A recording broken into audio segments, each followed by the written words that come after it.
vamos falar deste livro, Crer ou Não Crer, uma conversa sem rodeios entre um historiador ateu, Leandro Carnal, e um padre católico, o Fábio Gostoso de Mello.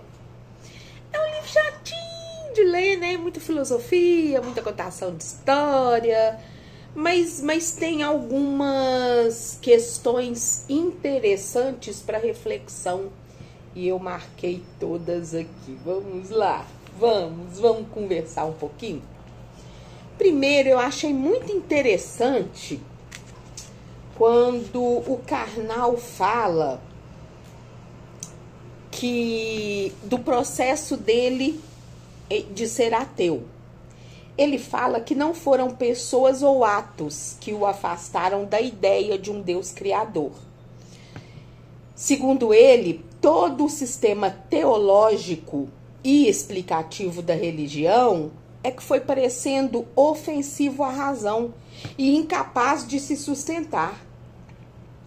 E é realmente o que aconteceu comigo.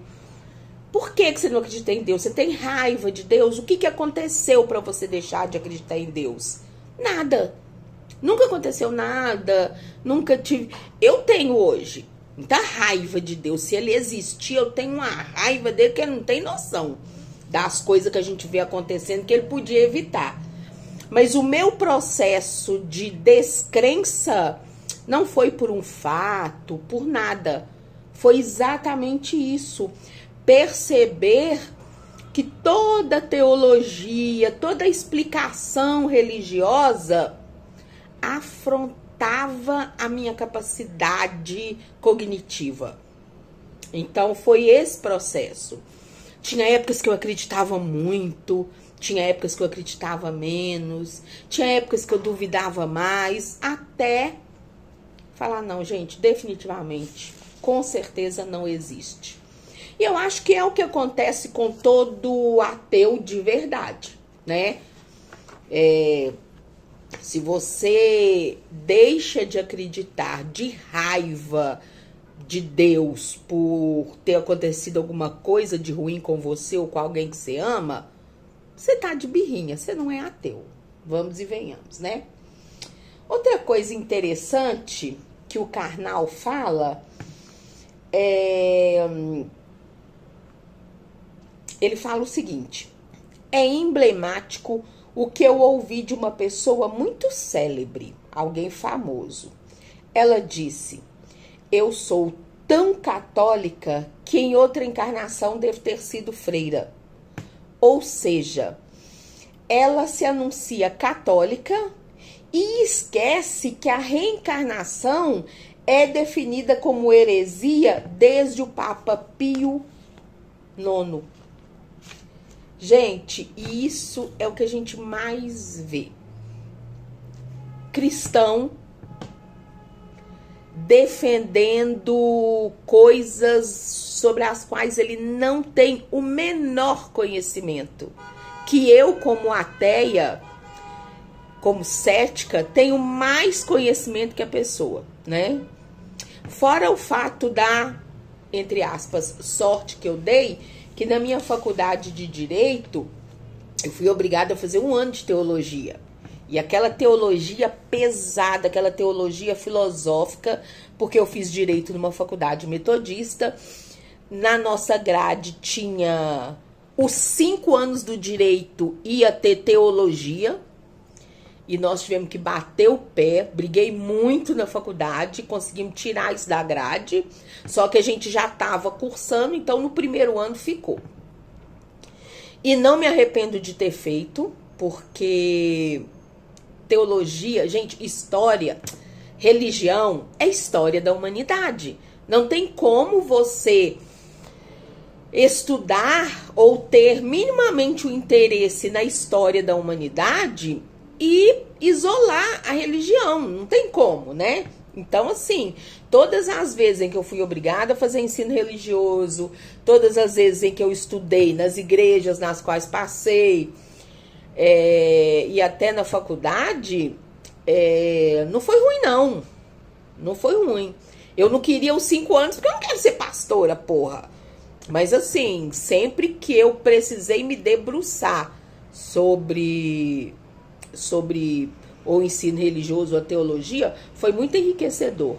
Inclusive por parte de pessoas com as quais eu conversava sobre isso, né? Eu trocava muito poucas ideias, mas trocava com uma tia freira, que me abriu muita cabeça para muita coisa, um pastor que era meu professor. Então, assim, é história da humanidade.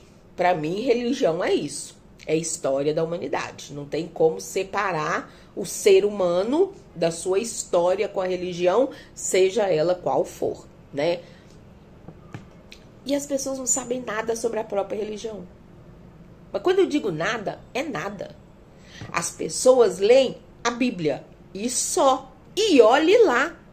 Elas não sabem a história da sua religião, elas não sabem as heresias, elas não sabem os pecados, elas não sabem de onde surgiu o santo tal. Enfim, se você, né, se diz de uma religião, poxa, o mínimo que você tinha que fazer era me dar aula a respeito disso.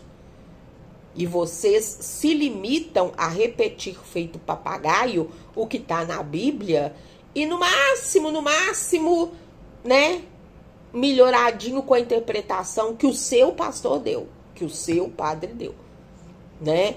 Eu convivo com muita gente, porque virou modinha, né?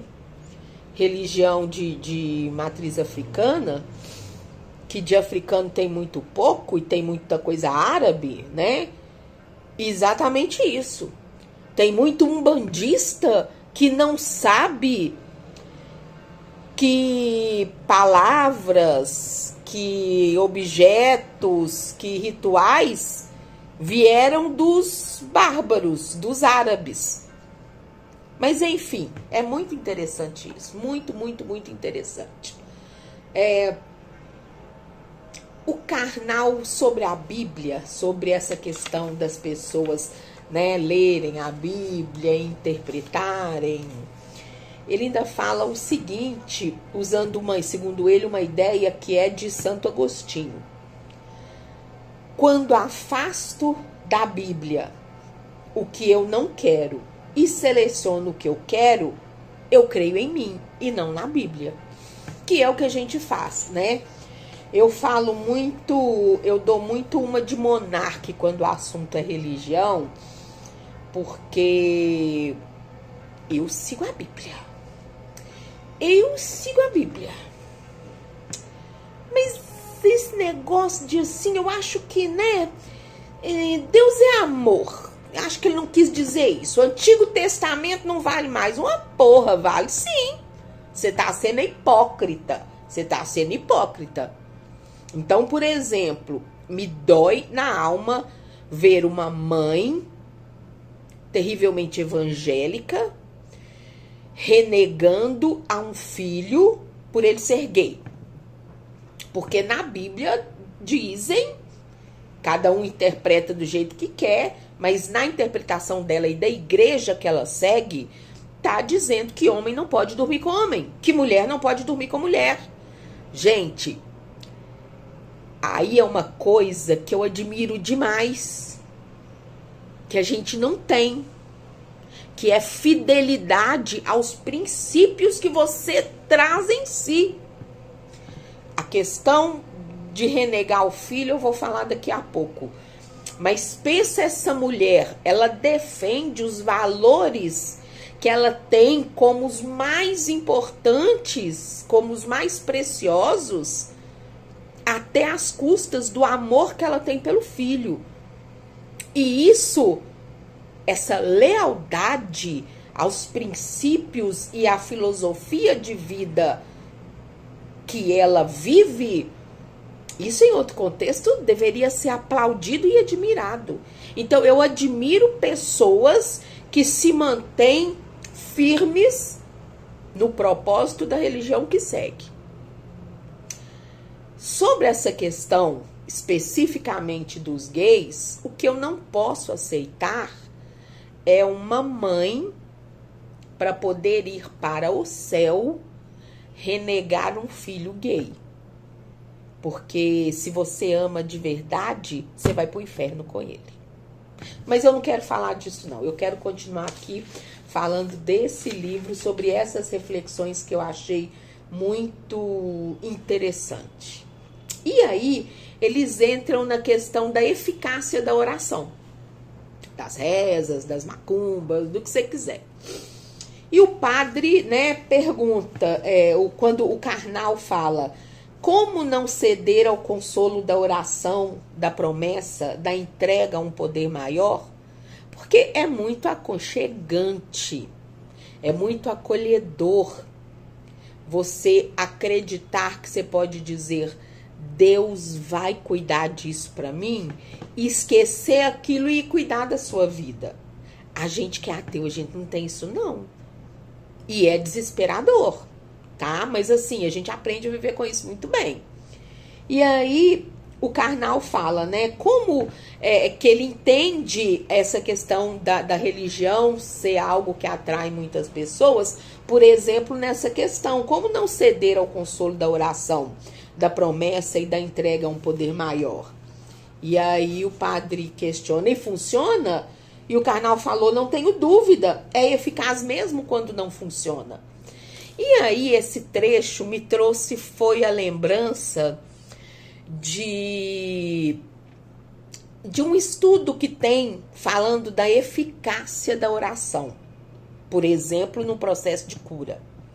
E as pessoas alardeiam isso como se estivesse provando o poder da oração. Na verdade, o que esse estudo prova, e que tem a ver com o que o carnal fala, que a oração funciona, que a oração é eficaz até quando ela não funciona, o que esse estudo comprova é que o estado mental e emocional, o estado psicológico em que você se mantém quando você está fazendo uma oração ou qualquer ritual de qualquer religião, é que favorece a eficácia daquilo que você está buscando. É que favorece o resultado que você está buscando, né? Não é a oração, é o estado, é o mesmo caso do gratidão, né? Seja grato e seja feliz. É porque as pessoas que mantêm um estado emocional, psicológico de gratidão, reclamam menos. Reclamando menos, hormônios mais favoráveis à nossa saúde ficam mais no sangue do que os hormônios que nos fazem mal, entende? Então, sim, a oração e qualquer ritual religioso tem eficácia, até quando não funciona. E o carnal ainda fala aqui, né, sobre a questão de possessão demoníaca, né? Certa vez ele conta que foi visitar uma sessão de exorcismo numa igreja, qual, gente? Tinha que ser neopentecostal, né? E nessa sessão, onde? Claro que é na periferia de São Paulo. Sempre periferia. Uma moça comum foi atacada pelo demônio. Uma moça comum, uma pessoa como eu e você, foi atacada pelo demônio. E o pastor a exorcizou. O carnal diz que ficou observando aquilo e analisando e pensou. Já pensou que é importante você ser atacado pelo príncipe das trevas na periferia de São Paulo? É o mesmo demônio que tentou Adão no Éden e que atacou Jesus no deserto. Olha, que privilégio que você está tendo de ser possuído por um demônio desse. E aí ele continua. E se eu fosse o demônio, eu teria que ter o pensamento mais eficaz. Porque a gente fica imaginando que se é o demônio, ele é minimamente inteligente, né? Vai se apossar de uma mulherzinha qualquer, em qualquer periferia? Não, aí o carnal fala. Afinal, é muito melhor atacar o presidente dos Estados Unidos do que uma moça da periferia. Que é o que a gente questiona demais por aí, né? O diabo pode tentar qualquer um. Ele só pega vocês. Ele podia pegar os presidentes dos países, ele podia pegar aquele povo que tá lá fazendo bomba atômica e jogar as bombas, ele podia pegar os pilotos de avião, fazer se tem um surto lá, jogar avião. Não. Ele só pega vocês. E aí o padre pega e fala, eu também, padre, pastor, mãe de santo, mestre, gente, como esse povo sai pela tangente, né? Aí o padre Fábio de Mello sobre isso responde, eu também tenho dificuldade em compreender as escolhas do diabo. Ah, vai tomar no cu, tá cagar no mato. Dificuldade de esconder, até parece, me poupe, né? Você sabe que ele não existe, você sabe que isso é totalmente sem noção e... eu também não entendo o diabo. Tá rindo meu cabelo, tá rindo meu cabelo. E aí, sobre questões de milagre,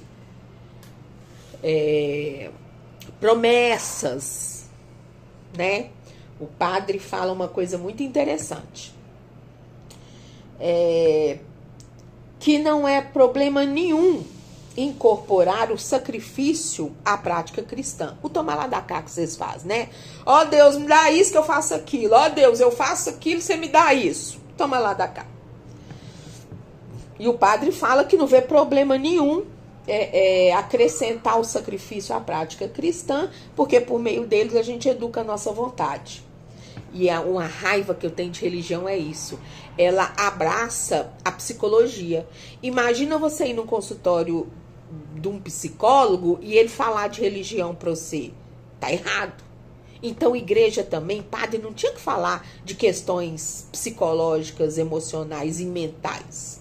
Mas vamos lá. Então, ele acha que o sacrifício é bom, porque por meio deles educamos nossa vontade, mas acreditar que Deus necessite do nosso sacrifício voluntário para nos conceder graças é, no mínimo, atribuir a Ele, Deus, um desequilíbrio emocional. O que para mim para mim, Deus se existe é um desequilibrado emocional. Porque ele te mete um câncer só para depois você dar graças a ele por ele ter te curado. Exemplozinho básico que a gente usa por aí. Mas enfim, né? O padre tá falando que vocês ficar fazendo sacrifício para alcançar a graça é porque vocês acreditam que Deus é um desequilibrado emocional. E eu achei interessante isso. O carnal, isso aqui é uma questão tão melindrosa. Eles falam sobre cultura, né? O contexto cultural de determinadas ocorrências, tá? Então, o carnal dá um exemplo aqui. Quando o profeta Muhammad se junta à menina de 9 anos, para a nossa lei atual é pedofilia. No mundo do século VII, não era. E o padre Fábio responde, era absolutamente normal. Só que, vamos pegar aqui. Muhammad, que ele está falando, é o Maomé, né? Pega o Maomé, que já homem feito, se casou com a menina de 9 anos. Você pega o Gandhi, que falava que submetia a mulher, que era pedófilo também. Você pega... Quem mais que a gente pode usar como exemplo? Falei Maomé, Gandhi... Vamos pegar aí aquele... do espírito de Kardec, que era um filho da puta, como é que chama? Racista. Aí vocês vêm e me falam assim, Adriana, você tem que entender que era a cultura da época. E eu te respondo assim, da época ou não, se essas pessoas eram tão iluminadas a ponto de você estar cegamente seguindo elas hoje, elas deveriam saber que o que elas estavam fazendo era uma maldade muito grande. Senão elas não eram tão iluminadas assim, eu não sei o que você tá caçando, cheirando o rabo deles. Vou te dar um exemplo. Escravidão era a coisa mais comum. E principalmente punir severamente com castigos físicos era absolutamente necessário para você dar o exemplo e os outros não fazerem a mesma coisa que aquele rebelde fez.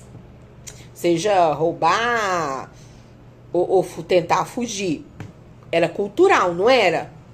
Mas tinha gente que torcia o nariz e se sentia mal com aquilo. São as pessoas verdadeiramente iluminadas. São pessoas que, independentemente da cultura que vivem, da cultura na qual estão inseridas, elas se incomodam com o sofrimento alheio. É inadmissível que um Kardec seja iluminado, como vocês dizem que era, e fosse racista. É inadmissível que Maomé fosse iluminado, como dizem que era, fundou uma religião igual, é o Jesus Cristo dos muçulmanos, e não vê o absurdo de se deitar com uma menina de 9 anos. Então aqui eu acho que tanto o Karnal quanto o padre Fábio de Mello, já que a questão aqui é de religião e pessoas que fundam religiões são supostamente iluminadas, você não pode dar a desculpa de que era o contexto. Elas tinham obrigação de ver a maldade que elas estavam fazendo. Nós, culturalmente, acabamos de sair de um período em que o homem maltratar a mulher era normal. Homem, assim, marido, né? Então, seu marido exigir de você sexo quando você não queria, até muito pouco tempo atrás era normal. Hoje já não é. Mas já naquela época a gente sabia que aquilo era uma violência. Então, assim, não me vem com esse negócio para uma pessoa comum, para um senhor de escravos, para o seu avô, que era um barão, que matava os escravos com requinte de crueldade. Tudo bem, você pode falar que era a cultura da época, mas saiba que havia pessoas que não eram tão assim, tão dentro do senso comum, que já percebiam que aquilo era uma covardia. Só não sabiam o que fazer muitas vezes para mudar aquilo. E nem que quisessem, não teriam força. Mas se pessoas comuns conseguem, dentro de um contexto cultural, ver maldade, os iluminadinhos de vocês, Kardec, Jesus Cristo, Maomé, Gandhi, não ia conseguir? Ah, pra puta que pariu. Não vem, não. Então, nisso aqui, eu acho que eles pecaram, sabe? Bom, tem uma fala aqui do Karnal que eu achei interessantíssima, sobre os mistérios, os dogmas, né? Ele fala o seguinte, que ele acha que a religião porque a religião, apesar de todo o mistério, de todos os dogmas, ela te dá muitas respostas, ela te consola em muita coisa, né? Então o Karnal fala, eu acho que a religião responde a tantas coisas que o mistério é existir em ateus. Né? Gente, religião te traz tanto conforto, como é que você consegue viver sem isso? Eu também acho. Eu não gostaria de ser ateia, eu não gostaria de ser cética, mas eu não consigo acreditar nessas bobagens que vocês chamam de religião. E aí o padre fala, né? Há pessoas que, na tentativa de viver uma espiritualidade, se limitam a praticar uma religião. E aí eu vou repetir devagarinho para você pensar sobre isso. Há pessoas que, na tentativa de viverem uma espiritualidade, se limitam a viver uma religião. Porque quando a gente fala religião, a gente fala de líder. Quando a gente fala de líder, a gente fala de instituição humana. Quando a gente fala de instituição humana, a gente fala de muita podridão, infelizmente, né? Bom, tem um ponto, tá ficando grande esse vídeo, né? Mas tá interessante, vamos continuar, fica aí, vai embora não. Carnal. Eu gosto de repetir que se mata em nome de Deus, como por exemplo na Inquisição. Mata-se em nome do ateísmo. Os regimes mais genocidas do século XX foram regimes ateus, que era a União Soviética de Stalin e a China de Mao Tse-tung. Mata-se perseguindo religiosos. Fidel Castro em Cuba contra a santeria. Mata-se em nome do Estado e da purificação de raças, a eugenia com o Hitler. O que eu acho comum nisso tudo, carnal falando, é que nós gostamos de matar. E Deus entra nisso como Pilatos no credo. Ele lava as mãos, né? O padre Fábio concorda, diz que sim, e o carnal continua. Deus entra por osmose. Então, diferentemente dos divulgadores do ateísmo, como Richard Dawkins, por exemplo, que começa citando John Lennon, imagine um mundo sem Deus, esse é um mundo de paz, eu não acredito nisso. Porque o que causa a nossa violência não é Deus ou ateísmo. Porque se mata em nome, principalmente, do bem. Mata-se em nome do bem. Mata-se em nome de Deus, mas na verdade você não está matando em nome de Deus. Você está matando em nome daquilo que você acredita ser o bem. Necessário para garantir uma pseudo-paz, né? Então ele fala a ditadura do bem, a violência da ética. A violência da ética. Esse vídeo está muito comprido, não dá pra gente fugir muito dos assuntos, mas eu acho, por exemplo, a questão da educação e das máscaras sociais absurdamente necessárias, mas tão torturantes. A gente devia fazer um vídeo sobre isso. Então ele fala, né? A ditadura do bem, a violência da ética. O carnal fala, e o padre Fábio de Mello conclui que é a pior crueldade, essa ditadura do bem e da ética, que é a pior crueldade, justificada por princípios religiosos, por discursos cândidos, né? Para e pensa.